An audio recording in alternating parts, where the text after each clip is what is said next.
ചില കാര്യങ്ങൾ ചോദിക്കാൻ വേണ്ടി എന്തെങ്കിലും നാല് കയ്യടി കിട്ടാൻ വേണ്ടിയിട്ട് നിങ്ങൾ ഏത് സമയത്ത് നോക്കിയാലും ഈ ഹിന്ദു സമുദായത്തിൻ്റെ മുകളിൽ മാത്രം കുതിര കയറുന്നൊരു സ്വഭാവം ശ്രീമാൻ ബ്രിട്ടാസിനുണ്ട്.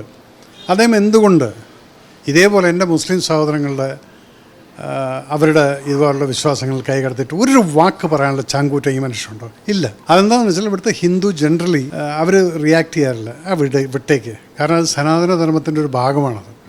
ലിവ് ആൻഡ് ലെറ്റ് ലീവ് എന്ന്. അപ്പോൾ അതുകൊണ്ട് ഇവിടെ ഈ മലയാളികളുടെ കയ്യിൽ നിന്ന് വല്ല നാല് കയ്യടി വാങ്ങിക്കാൻ വേണ്ടിയിട്ട് കുംഭമേളയിൽ മുങ്ങി കുളിച്ചാൽ ഇതാവും.